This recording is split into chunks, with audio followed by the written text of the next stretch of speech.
What's up, you guys?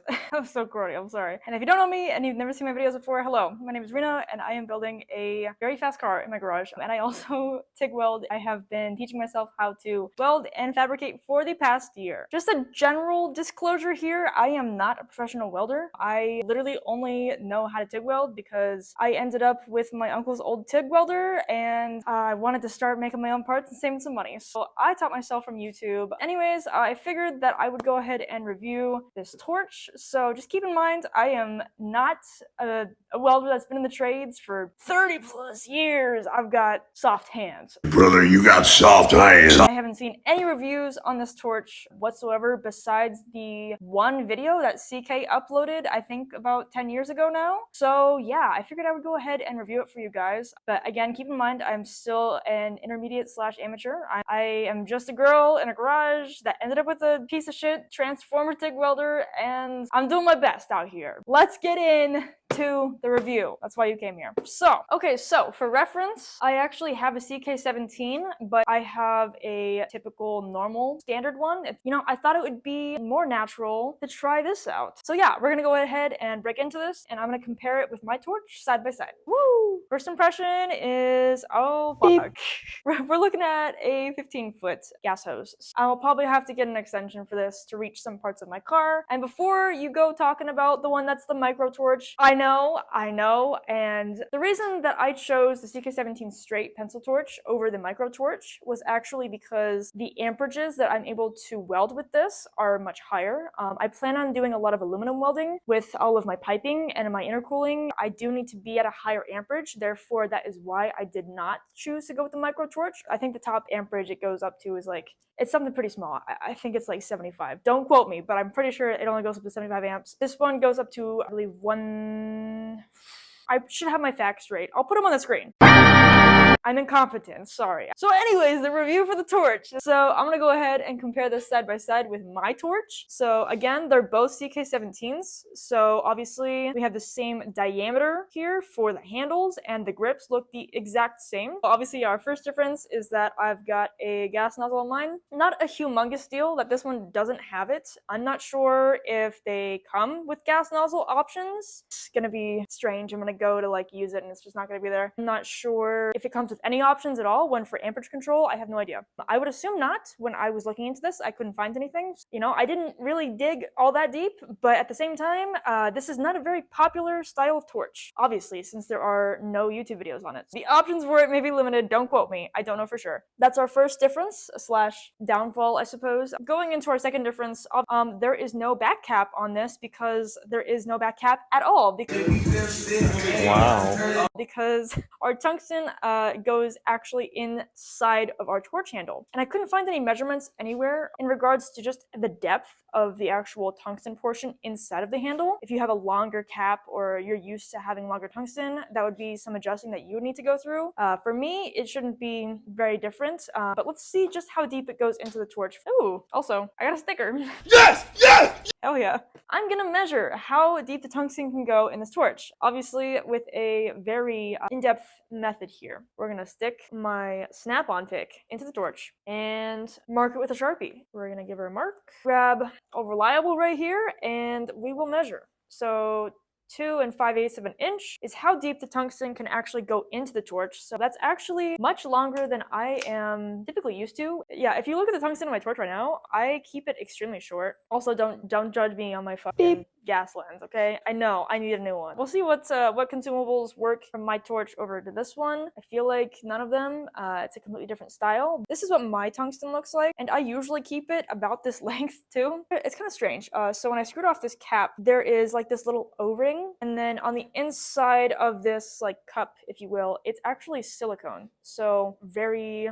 very squishy. And I did get glass cups to put into this so that we could see everything. I'm assuming the threads inside of here are for a nice little collet body or a gas lens. The consumables that I got for this actually did not come with it, so I had to buy them separately, and I've got a nice little gas lens for a 3/32 tungsten, and I have some spacers and some O-rings. And then I have different sizes of cups here as well, and they are all clear cups. Okay, so I'm gonna go ahead and put my tungsten into my nice new collet body. Very tight. Tight like this. Aluminum.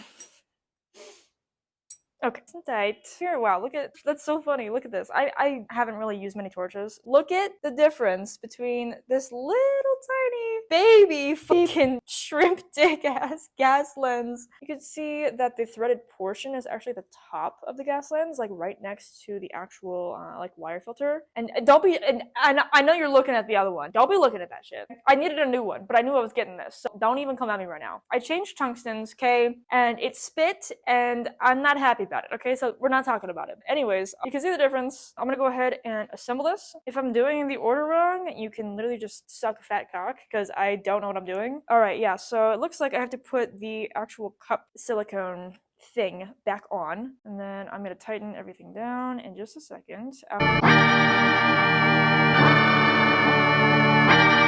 Gripping right here and welding along like this, kind of like a pencil. I feel like this is more of a natural grip. Honestly, this feels like it's going to be a lot easier.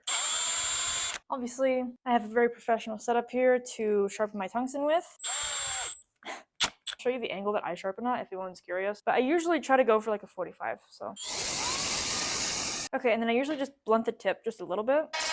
Just like that. Yeah, I blunt the tip like that on everything because it disperses the electrode better, apparently, and I've noticed more stable arcs with it, so I always do it. I know it's preference, but you see, that is typically what my tungsten looks like, and throw it into the torch. So for a cup this small, my tungsten stick out is gonna look like this. So I'm learning that in order to tighten the collet in here, you have to actually tighten the little silicone squishy thing, get your tungsten to not fly everywhere. So tighten it with my welder's pliers. It's just kind of weird tightening it down on silicone like that, but now that the torch is all set up, I'm gonna go ahead and see if I can get it to work with my machine. I figured I would show you guys my way of attempting to film welding up close. So we're gonna be putting a different camera into said shit welding helmet and taping it on there with some duct tape.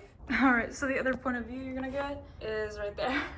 Kind of a getaway of doing it, but hey, you know, if it works, it works. Just to give you guys a little overview, essentially I have some, I believe it's, I believe it's tubing. I don't think it's piping. This should be tubing. I think tubing is the one where they measure it for the inner diameter instead of the outer diameter. And yeah, I don't remember exactly what it is. I think it's like 0.45 or something like that.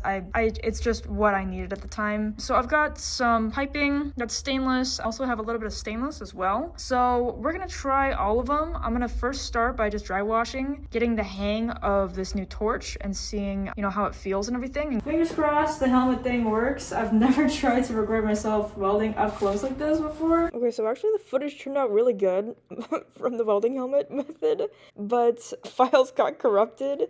And I am in a different country right now, so unfortunately I cannot include the footage. I'm sorry. The Harbor Freight helmet, I'm not expecting anything amazing, but something is better than nothing. This thing is already pretty clean, so I take this plastic off of this. So I'm gonna go ahead and lay a bead on my stainless, just dry wash it, and then I'll go ahead and throw some filler in too and see what the move is. And if you see me pulling and pushing, don't mind that. It's just what I do. I don't know why some people have like a preference. I really don't, so. I'm gonna turn this down a little bit. I'm gonna go back to 50 amps just because this is thinner. I'm gonna start off by pulling.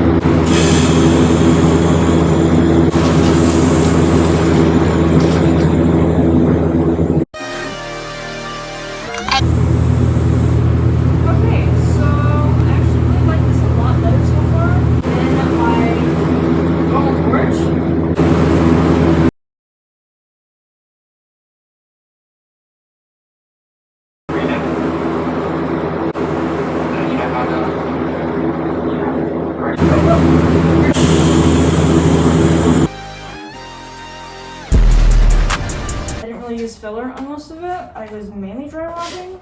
Let me get these so I can show you guys. Right here, you can see I had introduced filler, and then over here you could see is when I stopped. Over here, this filler, all of this right here is dry wash. It's gonna take some getting used to be honest, but once I get it down, I think this will be much easier than controlling my other torch. I just have to get used to it. All right. Now we're gonna try on this stainless pipe, which is a lot thicker. Try it again. Well, to be honest, like going around that pipe like that in that really uncomfortable angle, this made it so much easier. Yeah, it wasn't straight at all.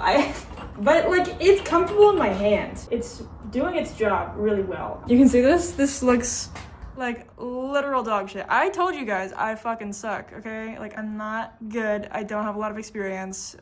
That's what we got. So yeah, all in all, honestly, this is like probably like 30 times easier to use than my other torch was, and I've been welding with that other torch for a year on and off. Again, like I have like maybe like 5 hours of like sitting there like running a puddle, but still, you know, I never said I was good at this, but I really like how this feels in my hands, and I think that I can improve a lot quicker because now I have better control on my torch. And you know, I think I can get in like a lot of way tighter spaces. This just feels more natural. This feels easier. I don't get why more people don't have these. Genuinely, I really don't. I would definitely recommend that you try it out if you're someone that is in a space like me where you are usually having to get at some weird angles and like you can't fit your torch into places and you're trying to bend your tungsten just to reach into some places like I was. For $200, like, you know, CK makes really good torches, and I just feel like this one should be talked about more. Big thumbs up for me. I really liked it. Of course, my opinion probably doesn't mean all that much. I am not experienced at all compared to most of you probably even watching this. So yeah, but I liked it. Hell yeah. Phenomenal. I don't know how many times I can say I like it. I like it a lot. Great success. And that will be the end of the video. Oh, you thought, just kidding. Yeah, I told you I was gonna tell you about the Jay-Z. I'll give you a sneak peek of what's going on really quick. The next video will be all about what happened. Oh. But wait, it gets better. It gets better. Oh, shit. Yep. I'll let you wonder till next week what's going on with the Jay-Z. Oh, you have to wait and find out. See ya. Choo.